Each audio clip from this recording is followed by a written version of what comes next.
Good morning, Phantom shipmates. After a wonderful night of sailing, it was really ideal. The wind was perfect, the seas calmed down, which is really important because if the seas remain too high, then every time, especially if you're heading into them, then it's a break every time you hit the wave. So it was just a beautiful night of sailing. 5.5 knots, 6 knots even, all night long, until about 4 o'clock in the morning, and the wind just kind of died away. But it was just perfect, ideal. So ideal conditions,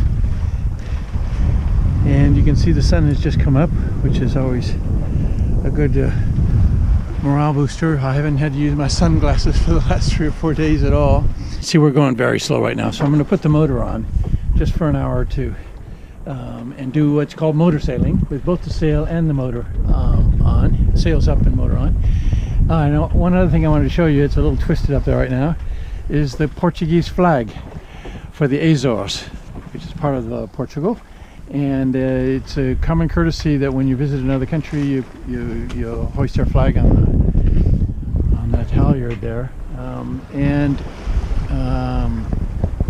The reason I don't put a yellow Q flag, Quebec quarantine flag, is that Portugal is part of the EU, and my boat Isabelle is registered in France, so I don't put up the Quebec flag. I'm still part of the entering as part of the union there.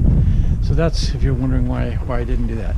So all is well. You know, we're off to a great last day. That was the final thing. There's about 130 miles to run. That's one 24-30 hours of sailing.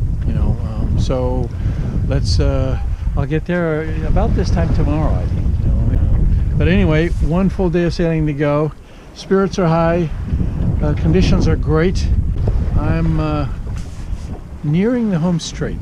That's perhaps a little too soon to say that. Well, this looks like a classic warm front that's coming through. You see, it's nice and clear back there. That's where I was an hour and a half ago. And then up real high, you see these gray clouds coming in. It's even blocking out the sun there.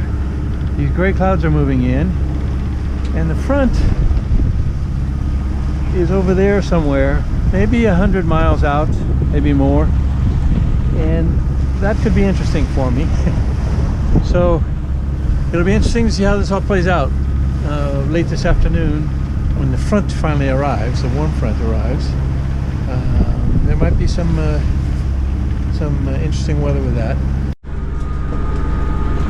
Cooking on board is always a challenge. It's pitching around, it's moving, so you always want things simple. Now here I'm going to have egg on toast with a little ham, something really simple, ideally something you can do in one pan, so that makes even the cleaning up easier. Well, okay, I'm a bachelor, so it's nothing too fancy, but simple and nourishing. And the finished result, good enough for me.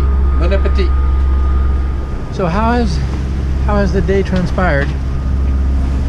Let me sit down here before I fall down. I told you that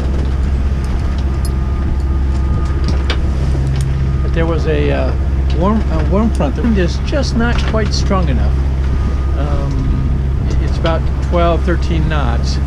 It's not quite strong enough because the swell is from the opposite direction.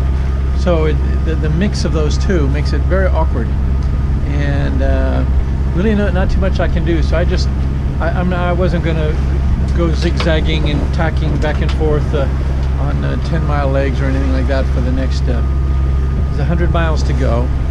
I've got to be very alert tonight because I'm going to pass fairly close to a couple of the islands. So one, don't run into the islands, Patrick, and then two, I'm going to start picking up local traffic, fishing boats, other sailboats. So I'm not expecting to have a well-rested night. I expect that it's going to be lots of intervals of oh, I see a light on the horizon. I got to watch it for the next hour to see which what direction is he going? Is he going to pass ahead or behind? And what is it? And et cetera, et cetera. That's what happens when you're doing coastal navigation. It's much different environment from when you're out in blue water.